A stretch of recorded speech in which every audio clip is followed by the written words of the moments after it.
Salam damai Tuhan kita Yesus Kristus selalu menyertai kita. Salam jumpa kembali dalam renungan harian Santapan Jiwaku. Semoga kita semua dalam keadaan sehat walafiat. Saudara-saudari, hari ini kita akan merenungkan firman Tuhan dari Injil Lukas bab 17 ayat 11 sampai 19. Saya mengundang kita semua untuk mendengarkan firman Tuhan. Inilah Injil suci menurut Lukas.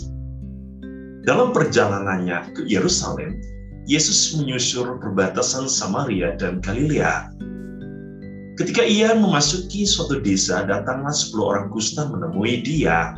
Mereka tinggal berdiri agak jauh dan berteriak, "Yesus, Guru, kasihanilah kami." Lalu ia memandang mereka dan berkata, "Pergilah, perlihatkanlah dirimu kepada imam-imam." Dan sementara mereka di tengah jalan, mereka menjadi tahir. Seorang dari mereka ketika melihat bahwa ia telah sembuh, kembali sambil memuliakan Allah dengan suara nyaring. Lalu tersungkur di depan kaki Yesus dan mengucap syukur kepadanya. Orang itu adalah seorang Samaria.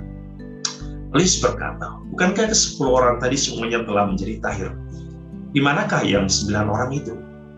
Tidak adakah di antara mereka yang kembali untuk memuliakan Allah selain daripada orang asing ini?" Lalu ia berkata kepada orang itu, "Berdirilah dan pergilah, imanmu telah menyelamatkan engkau." Demikianlah sabda Tuhan. Terpujilah Kristus. Saudara-saudari yang dikasihi Tuhan, dalam Injil Lukas yang kita dengar hari ini, tentu ada beberapa poin yang kita bisa renungkan sebagai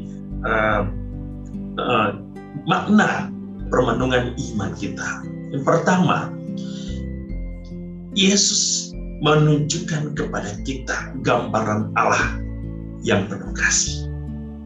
Bahwa setiap orang yang datang mencari Dia, dalam situasi apapun, dalam kondisi apapun, dalam keterpurukan apapun, ketika manusia datang mencari dan ingin menemukan Dia dengan segala ketulusan hati dan niat yang baik, Allah akan selalu menerima dengan penuh kasih.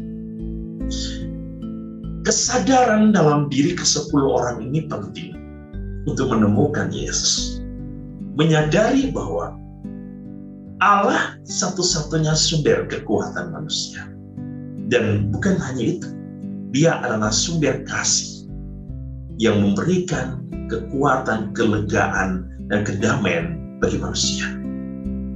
Ketika mereka mengatakan, "Tuhan, kasihanilah kami," menunjukkan kepada kita ada sikap penyesalan, ada sikap kerendahan hati yang memberikan mereka satu kesadaran bahwa hidup mereka tidak adalah arti di hadapan Tuhan. Maka mereka mencari Tuhan. Dan Tuhan di sisi lain, dengan segala cinta karena menerima mereka, memahami keluh kesah mereka, dan Tuhan menyembuhkan mereka. Inilah Allah kita, Allah yang penuh kasih. Setiap orang yang datang kepadanya dengan ketulusan dan niat yang baik, tidak pernah akan dikecewakan. Itulah Allah kita. Yang kedua, jangan takut, jangan ragu, jangan khawatir. Kalau kita punya iman, kita percaya kepada Tuhan kita yang sudah kita akui, maka segala persoalan hidupmu tidak pernah akan menjadi suatu beban kalau kita benar-benar mengandalkan Dia. Kalau benar-benar kita tidak ragu dan tidak khawatir. Dan yang berikut, hidup kita harus menjadi hidup yang penuh syukur. Peristiwa hari ini menunjukkan kepada kita, banyak orang yang menerima berkat di dalam hidup, tetapi tidak semua orang berani, tidak semua orang ingat untuk bersyukur. Banyak orang lupa diri. Ketika ia menerima kasih karunia Allah dengan segala berkat yang ia terima, banyak orang melupakan Tuhan. Ia berpikir bahwa segala sesuatu yang ia miliki adalah hasil kerja dia. Tidak. Campur tangan Tuhan menjadi hal yang terpenting dalam hidup manusia. Atau mungkin dalam satu skala rasio manusia itu hanya sekian persen. Selebihnya semua adalah oleh karena keinginan Allah. Maka saudara-saudari, jangan lupa bersyukur. Apapun kehidupan yang kita jalani, bagaimana situasi hidup, tetap bersyukur, memuji dan memuliakan Allah. Itu hal yang penting dalam hidup.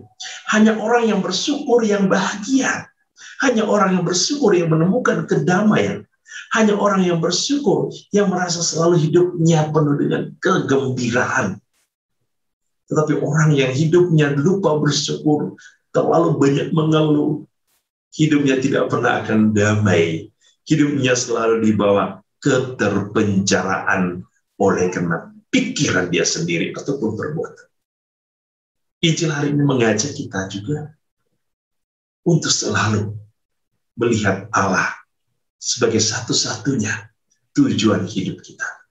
Ketika mereka menemukan diri mereka sudah dipulihkan, mereka selalu mengarahkan hidup mereka untuk memuji Allah. Itulah hidup orang beriman. Everything you do is for the glory of God. Apapun yang kau lakukan, lakukan itu untuk kemuliaan Allah. Dan Allah akan membalas semuanya. Jaminan kerajaan surga. Semoga Tuhan memberkati kita. Dalam nama Bapa dan Putra dan Roh Kudus. Amin.